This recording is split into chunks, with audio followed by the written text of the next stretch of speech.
हमारे साथ एक ऐसे ही प्रत्याशी हैं सुशील तिवारी, जो इस बार ग्राम जमुरा से प्रत्याशी के तौर पर सामने देखने को मिल सकते हैं।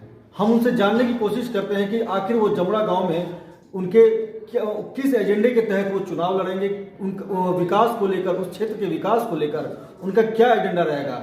हम आइए सुशील तिवारी जी से बात करते हैं।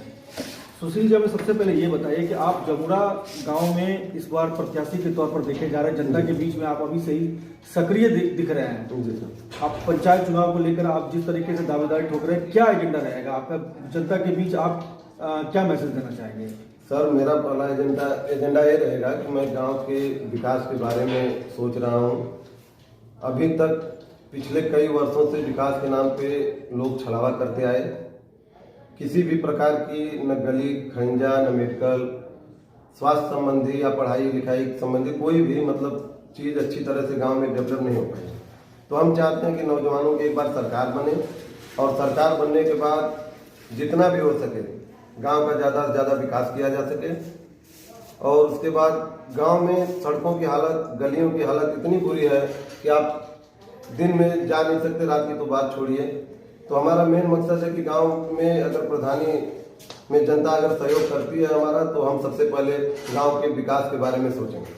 आप शिक्षा की बात कर रहे हैं, आप सड़क की बात कर रहे हैं, आप खुद युवा हैं। आज जो दौर चल रहा है पंचायत चुनाव में, देखा जा रहा है युवा भी सक्रिय होकर आ रहे हैं। तो ऐसे में युवाओं को प्रेरित करने के लिए आप किस तरह से आगे, युवाओं को किस तरीके से आप आगे लाने की कोशिश करेंगे? सबसे पहले मैं युवाओं को उनके स्वास्थ्य के बारे में समझाता हूँ कि पहले आप स्वस्थ रहिए। जैसे आप स्वस्थ रहेंगे तो स्वस्थ शरीर में ही स्वस्थ मस्तिष्क निवास करता है। तो मैं युवाओं को पहले गांव में एक स्वस्थ रहने के लिए जिम खोलने की तैयारी कर रखा हूँ। और हमारे माइंड में कुछ उनके लिए अलग से चल रहा है और उनको तरह तरह की मैं कुछ बातें, टिप्स देता रहता हूँ, जिससे उनको आगे जाने में उनको मदद मिले। और शिक्षा, जो गांव से विद्यालय की कमी है, 5वीं क्लास के बाद विद्यालय नहीं है गांव में। हम चाहते हैं कि वहाँ पे कुछ विद्यालय आगे बढ़े, क्योंकि लड़कियां जो है गांव से बाहर निकल नहीं पाती, जिसके कारण वहाँ की शिक्षा पूरी नहीं हो पाती है। बच्चियों को गांव में आज भी लोग दूर भेजना नहीं चाहते हैं। तो हम चाहते हैं कि पहले शिक्षित करने के लिए गांव में कुछ ऐसा विद्यालय का निर्माण कराया जाए, जिससे छोटी बच्चियां वो बाहर न जाकर अपने गांव में पढ़ें, उनको अन्य सुविधाएं मिले जो शहर में आज मिल रही हैं। तो यही सब हम विकास का मुद्दा लेकर के गाँव में अपने चल रहे हैं। पंचायत चुनाव में अक्सर देखने को मिलता है कि लोग चुनावी वादे तो करते हैं, लेकिन जनता के बीच ये आक्रोश रहता है कि चुनाव के बाद उन तक वो सुविधाएं नहीं पहुंच पाती है। तो जो गांव में देखने को जमुरा गांव में जिस तरीके से जो मूलभूत सुविधाएं होती है, मूलभूत सुविधा में आप भी जानते हैं, सड़क, स्कूल, ये सब मूलभूत सुविधाएं हैं, पानी, तो ये लोगों तक, जन जन तक पहुँचाने का काम किस तरीके से करते हैं? सर, हमारे गाँव में पहले से ऐसे छलावा लोग देते आए हैं, इसलिए जनता भ्रमित हो जा रही है। हम अगर कुछ बोल रहे हैं तो उस पर जनता विश्वास नहीं कर पा रही, क्योंकि पहले से ऐसा होता आ रहा है। लोग जीतते हैं, पहले क्रिया जो भी दरवाजे जाएंगे, मत्था टेकेंगे, सब कुछ करेंगे, लेकिन जीतने के बाद जो वादा करके जाते हैं या मुद्दा बना के जाते हैं, उससे वो साइड हट जाते हैं। तो मेरा मुद्दा रहेगा कि नहीं, पहले विकास, हमारे तरफ से जितना भी हम बाहर से, ब्लॉक से, विधायक से, जहाँ भी मेरी पकड़ होगी, वहाँ से विकास का जो भी एजेंडा रहेगा, खोज के जो भी कार्य होगा, हम खोज के पहले गांव को विकसित करेंगे।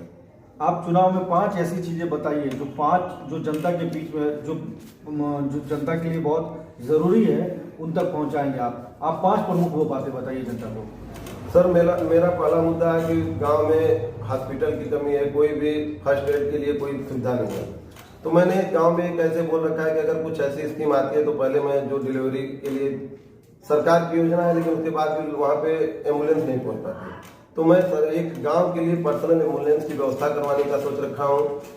दूसरी बात, नाली खंजा और गांव की जितनी भी मूल सुविधाएं हैं उसको करूँगा। पानी की सबसे बड़ी समस्या पानी की है गाँव में, तो हैंडपम्प और जो भी सरकारी व्यवस्था आती है वो हर घर पहुँचाने के कार्य करूँगा। और शिक्षा के क्षेत्र में जो भी बन पड़ेगा वो भी करूँगा। मैं यही लेके मुद्दा गांव में उतरा हूँ। अगर जनता का सहयोग मिला तो एक सेवक बन करके मैं ये कार्य करूँगा। तो ये थे सुशील तिवारी जी, जो जमुरा से इस बार पंचायत चुनाव में दावेदारी पेश करेंगे।